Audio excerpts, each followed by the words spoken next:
देख रहे हैं नेटवर्क 33 राजकुमार के साथ। तो चलिए पढ़ते हैं आज की कहानी की ओर। दोस्तों, आज की घटना एक ऐसी ट्रेन की है जिसके अंदर चढ़ने से पहले लोग इस बात से अनजान होते हैं कि आज उनके साथ क्या होने वाला है। यह हादसा लगभग 11 साल पुराना है जो आज भी तेल नगर में मशहूर माना जाता है।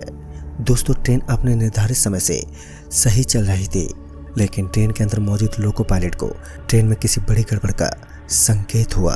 ट्रेन के अंदर कोई ऐसी बड़ी गड़बड़ हो चुकी थी जिसके बारे में जानना लोको पायलट के बस की बात नहीं थी।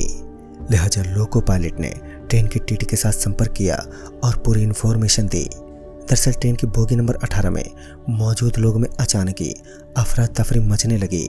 वहां के कुछ लोगों का मानना था कि ट्रेन के अंदर कोई भेड़िया घुस गया है और वह भेड़िया इतना खुकार था कि वो लोगों पर हमला कर रहा है। लेकिन जब उस ट्रेन का टीटी निकित उस बोगी के अंदर जांच पड़ताल के लिए पहुंचा तो उसके होश ही उड़ गए, क्योंकि उसने देखा कि वह बोगी तो काफ़ी देर पहले ही लॉक हो चुकी थी, क्योंकि पहले भी उस बोगी के अंदर कोई गड़बड़ लग रही थी जिस वजह से उसे बंद कर दिया गया। लेकिन अब इस तरीके के मामले सामने आना कोई मामूली बात तो नहीं थी। बाद में लोको पायलट को जब ये खबर मिली तो वो भी दंग रह गया, क्योंकि लोको पायलट को एक फ़ोन आया था और बताया गया था कि उस बोगी के अंदर एक भेड़िया घुस गया है जो बहुत ही ज़्यादा खतरनाक है। लेकिन एक बात ये भी थी कि लोको पायलट के नंबर उस आदमी के पास कैसे पहुंचे होंगे। फिर जब लोको पायलट ने अपने फ़ोन की जांच की तो कोई नंबर नहीं मिला।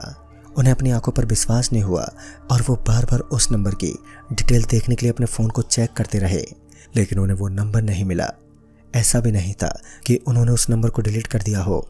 फिर उन्होंने इस बात पर ज़्यादा ध्यान देना ठीक नहीं समझा, क्योंकि इस तरह के छोटे मोटे हादसे अक्सर लोको पायलट के साथ होते ही रहते थे, जिस वजह से ट्रेन के लोको पायलट अभिनव ने उन बातों को परखना ठीक नहीं समझा और फिर अपने काम में जुट गए।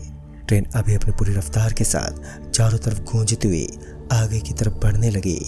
धीरे धीरे समय कटने लगा, लेकिन एक बार फिर उनके साथ मौजूद उस ट्रेन के दूसरे ड्राइवर रजत के फ़ोन की रिंग बजी। इस समय अभिनव का पूरा ध्यान ट्रेन को ड्राइव करने में था, जिस वजह से उन्होंने रजत की ओर ध्यान ही नहीं दिया। लेकिन जैसे ही रजत ने फ़ोन कट किया तो उसका पूरा चेहरा एकदम से सफ़ेद पड़ चुका था। रजत के चेहरे पर चिंता साफ साफ झलक रही थी।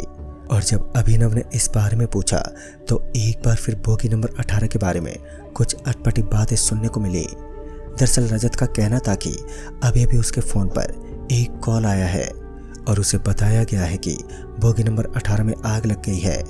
इस बार अभिनव अपनी हंसी रोक नहीं पाया और अपना सर पकड़कर जोर जोर से हंसने लगा। उसने रजत का फ़ोन लिया और उसकी कॉल डिटेल चेक की, और जब अभिनव रजत का फ़ोन चेक कर रहा था तो उसके फ़ोन में जो लास्ट कॉल आया था वो दोपहर का था, मगर इस वक्त शाम के 5 बज चुके थे। लेकिन रजत के अनुसार थोड़ी देर पहले उसके फ़ोन पर किसी का कॉल आया था। अभिनव को कुछ भी ठीक से समझ नहीं आ रहा था कि आखिर उनके साथ इतना बड़ा मजाक कौन कर रहा है। बार बार उस फ़ोन के आने की वजह से अब कहीं ना कहीं अभिनव सोच में पड़ गया। अब रात के तकरीबन 8 बज चुके थे और अब ट्रेन एक स्टेशन पर रुकने वाली थी। उस स्टेशन पर ट्रेनों को एक लंबा आराम मिलने वाला था, जिस वजह से अभिनव और रजत ट्रेन से नीचे उतरकर टॉयलेट करने के लिए चल पड़े। दोनों एक साथ उसी फ़ोन की चर्चा कर रहे थे जो उन्हें सता रहा था। अभी वह दोनों आपस में बातचीत करते हुए उसी फ़ोन नंबर के बारे में सोच रहे थे, लेकिन कोई भी जान नहीं पाया कि आखिर बार बार फ़ोन करके उन्हें कौन परेशान कर रहा है। और तभी उन दोनों के कानों में भगदड़ की आवाज़ सुनाई दी। आवाज़ सुनते ही जब रजत ने ट्रेन की बोगी नंबर 18 की तरफ देखा तो उसने पाया कि उस बोगी के अंदर आग लगी हुई थी। ऐसा लग रहा था मानो अब उस बोगी के अंदर मौजूद सारे लोग मारे जाएंगे। रजत हड़बड़ाहट के मारे जल्दी से भागने लगा, लेकिन अभिनव उसकी इन हरकतों को देखकर थोड़ा हैरान था। लेकिन अभिनव को ऐसा कुछ भी नज़र नहीं आया और उसने एक नज़र जब पूरी ट्रेन पर मारी तो उसे वो पूरी की पूरी ट्रेन एकदम सामान्य लग रही थी। लेकिन पता नहीं रजत को क्या हुआ, वो इधर उधर भटकने लगा और फिर अभिनव ने रजत का हाथ पकड़ा और उसे संभालते बोला, अरे भाई क्या हुआ तुम्हें? और जब अभिनव ने उसका हाथ पकड़ा तब जाकर वो थोड़ा शांत हुआ। फिर जब उसने बोगी नंबर 18 की तरफ अपनी नज़रें दौड़ाई तो वह बिल्कुल नॉर्मल थी। रजत के साथ भी जरूर कोई अनसुलझा छल कपट हुआ था। उस समय रजत इतना ज्यादा डर चुका था कि वह तुरंत ही वहां से ट्रेन की तरफ से लौट गया। अभिनव अभी भी रजत के साथ घूम ही रहा था। जब अभिनव ने रजत को इस तरह बिलखने का कारण पूछा तो उसने बताया कि उसे ट्रेन में आग लगती हुई नजर आई थी, जिस कारण वो बुरी तरह से घबरा गया। लेकिन वो आग अपने आप ही कैसे बुझ गई, यह तो उसकी समझ से बिल्कुल बाहर था। अब रात के करीब 8:30 बजने वाले थे और अब वक्त हो चला था ट्रेन को प्लेटफार्म से वापस निकलने का। और रजत के साथ अभिनव भी ट्रेन में सवार हुआ और ट्रेन प्लेटफार्म से निकल पड़ी। ये शाम रात होते होते किस हादसे को जन्म देने वाली थी, ये तो कोई भी नहीं जानता था। ट्रेन पूरी स्पीड के सहारे पटरी पर दौड़ने लगी। 10 बजने के बाद जब एक बार फिर ट्रेन को एक छोटे से स्टेशन पर रोका गया तो इस बार ट्रेन का टीटी लोको पायलट के पास पहुंचा और उन्हें बताया कि ट्रेन की बोगी नंबर 18 में कुछ गड़बड़ हो गई है। दरअसल उस बोगी के पहिए पूरी तरीके से जाम हो चुके हैं, जिन्हें सुधारना होगा। और इस बार सच में ट्रेन के अंदर एक बड़ी मिस्टेक हुई थी, क्योंकि उस बोगी के पहिए पूरी तरीके से जाम हो गए थे, जिनको ठीक करने में काफ़ी वक्त लगने वाला था। जिस वजह से टीटी के साथ साथ रजत भी ट्रेन से नीचे उतर गया और अभिनव को ड्राइविंग सीट पर रहने का सुझाव दिया गया। रजत टीटी के साथ ट्रेन को चेक करने के लिए उस बोगी नंबर 18 की तरफ चल पड़ा और अभिनव अभी भी ट्रेन की सीट पर बैठा हुआ था। रजत टीटी के साथ साथ जब उस बोगी के पास पहुंचा तो उन्होंने देखा कि वो बोगी पूरी तरीके से जलने के बाद अब राख बन चुकी है। बोगी की हालत बुरी तरीके से बिगड़ चुकी थी। रजत जब बोगी के अंदर पहुंचा तो लोगों के जले हुए कपड़े नजर आए, लेकिन उस बोगी के अंदर तो कोई भी मौजूद ही नहीं था। बाद में उस बोगी की जांच पड़ताल की गई, जिसमें पता चला कि एक एक इंसान की जान जा चुकी है, लेकिन वह इंसान उस बोगी के अंदर कैसे पहुंचे होंगे, इस बात से सब अनजान थे।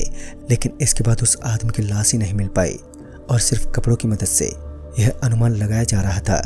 दरअसल उस बोगी के अंदर एक आदमी के कपड़े जले हुए थे, लेकिन बाद में उन सभी लोगों ने ये सोचकर इस बात को नज़रअंदाज कर दिया कि जरूर किसी यात्री का सामान इस बोगी में रह गया होगा। लेकिन इससे पहले भी रजत और उसके साथी अभिनव को एक कॉल आया था, जिसमें कोई आदमी बता रहा था कि बोगी पूरी तरह से जल चुकी है और कहीं ना कहीं किसी आदमी को पहले से ये मालूम था कि इस बोगी में आग लगने वाली है। रजत जब उस बोगी से बाहर निकला तो उसे बाहर की ओर एक बरगद का बड़ा सा पेड़ दिखा और उस पेड़ के नीचे एक अजीब सा आदमी बैठा हुआ था और वह आदमी उस बोगी की ओर देखकर लगातार मुस्कुरा रहा था। रजत भी अपने दोनों आंखों से लगातार उस आदमी की तरफ देखने लगा और उसके बाद रजत चुपचाप वहां से ड्राइविंग बोगी की तरफ चल पड़ा और वो टीटी के साथ सबसे पहली बोगी में पहुंच गया। इस समय अभिनव पूरा पसीने से लथपथ हो चुका था। उसके चेहरे को देखकर ये साफ साफ पता चल रहा था कि वो काफ़ी डरा हुआ है, लेकिन वह किस चीज़ से डरा हुआ था ये बात सिर्फ अभिनव जानता था। लेकिन रजत ने उसे किसी तरह संभाला और उसे समझाते हुए ट्रेन को ड्राइव करने का सुझाव देने लगा और बाद में ट्रेन भी वहाँ से निकल पड़ी। और अब वो वक्त था जब रजत को अपने घर लौटना था। दरअसल इस जगह से एक दूसरा लोको पायलट ट्रेन के अंदर पहुंचने वाला था और रजत छुट्टी पर जाने वाला था। उस अंधेरे में सिर्फ चांद ही रोशनी का एक छोटा सा समुदाय था और फिर रजत एक स्टेशन पर उतर गया और उस स्टेशन पर उतरने के बाद भी उसके मन में अभी भी बोगी नंबर 18 के सवाल चल रहे थे। इस स्टेशन से रजत का घर लगभग 4 किलोमीटर की दूरी पर था। रात के लगभग 11 बजने वाले थे और अंधेरी रात में सब कुछ सन्नाटे में डूबा हुआ था और अब रजत को इंतजार था तो किसी ऑटो का। इससे पहले कि वो किसी ऑटो को पकड़ पाता उसे सड़क के किनारे एक आदमी टहलता हुआ दिखा। पता नहीं क्यों, लेकिन रजत को ऐसा लग रहा था कि वह उस आदमी को पहले भी कहीं देख चुका है। उसके बाद रजत की तेज तेज नजरें उसके शरीर पर पड़ी तो उस आदमी का शरीर बहुत ही अजीब नजर आया। दरअसल उसके शरीर पर काले काले धब्बे बने हुए थे। ऐसा लग रहा था मानो वह आग में जला हुआ है। उसके शरीर के अंदर से एक बेहद गंदी बदबू निकल रही थी जो रजत के अंदर बेचैनी का माहौल पैदा कर रही थी। वो आदमी रजत के साथ साथ सड़क के किनारे की तरफ चलने लगा, पर रजत दूसरी साइड में था। तभी उसे अपने पीछे की तरफ से एक ऑटो रिक्शा आती हुई दिखी। रजत ने उस ऑटो के सामने अपना हाथ दिखाया और ऑटो को रुकवाने लगा। ऑटो ड्राइवर भी शायद लिफ्ट देने के लिए तैयार था। उसने ऑटो रोक लिया और फिर रजत उस ऑटो में सवार हुआ तो वो आदमी भी रजत के साथ साथ ऑटो में बैठ गया। लेकिन ड्राइवर समेत रजत को पता तक नहीं चल पाया कि वो आदमी अभी भी इस ऑटो के अंदर बैठा हुआ है। ऑटो अपनी फुल स्पीड के साथ सड़क पर दौड़ रही थी कि ऑटो का ड्राइवर अपने आप ही पसीने से लथपथ हो गया। उसके चेहरे पर खौफ और दहशत साफ साफ झलक रही थी। बाद में रजत को याद आया कि जब वो बोगी नंबर 18 से बाहर निकला था तो ये आदमी उस पेड़ के नीचे बैठा हुआ था। तभी रजत धीमे धीमे अपने पीछे उस आदमी की तरफ देखने लगा, लेकिन अब ऑटो में वो आदमी कहीं पर भी मौजूद नहीं था। वो आदमी ऑटो के अंदर से अब गायब हो चुका था। तभी रजत की नजरें उस ऑटो के साथ साथ भाग रहे एक आदमी पर पड़ी, जो वो वही आदमी था जो कुछ समय पहले ही उस ऑटो के अंदर बैठा हुआ था। लेकिन अब उस ऑटो के साथ साथ भागता हुआ वो आदमी अचानक ही जलने लगा और उसके कपड़ों पर आग लग गई। आग लगने की वजह से वो जोर जोर से चीखने और चिल्लाने लगा और उसके चिल्लाने की आवाज़ें चारों तरफ गूंज उठी। और इसी वजह से वो ऑटो ड्राइवर भी बुरी तरह से कांप रहा था और ऑटो की रफ्तार को पहले से भी काफ़ी ज़्यादा तेज कर चुका था।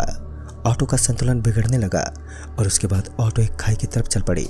और वह खाई दिखने में इतनी गहरी थी कि अगर ऑटो उस खाई के अंदर भूल से भी गिर गई तो ऑटो ड्राइवर के साथ साथ रजत अपनी ज़िंदगी से हाथ धोने वाला था। लेकिन उन लोगों की किस्मत अच्छी थी कि सही समय पर ऑटो का ब्रेक लग गया और ब्रेक लगने की वजह से ऑटो का टायर घसीटते हुए काफ़ी दूर तक चले गए। और ऑटो रुकने के बाद रजत जल्दी से उस ऑटो से नीचे उतर गया और उस आदमी का खौफ रजत के मन में इस कदर हावी हो चुका था कि उसने आओ देखा न ताओ और तुरंत ही वो भाग पड़ा। ऑटो ड्राइवर भी रजत के पीछे पीछे भागने लगा। फिर वो दोनों किसी तरह रजत के घर पहुंच गए और घर पहुंचने के बाद उन्हें थोड़ी राहत की सांस मिली। फिर उन्हें पता चला कि जिस बोगी नंबर 18 के अंदर आग लगी थी उस बोगी के साथ कई गहरे राज छुपे हुए हैं जिन्हें आज तक कोई भी जान नहीं पाया। कहते हैं कि उस बोगी में 2 हफ्ते पहले ही एक आदमी जल गया था और उसकी आत्मा आज भी ट्रेन में अपने होने का एहसास करवाती है। और जो भी उस आदमी को घोड़ लेता है तो वो आदमी एक रात के लिए उस इंसान को ख़त्म करने की पूरी कोशिश करता है। तो दोस्तों ये तो थी बोगी नंबर 18 की एक दिल दहला देने वाली खौफनाक घटना जो आज भी अभिनव और उसके दोस्त रजत को अच्छे से याद है।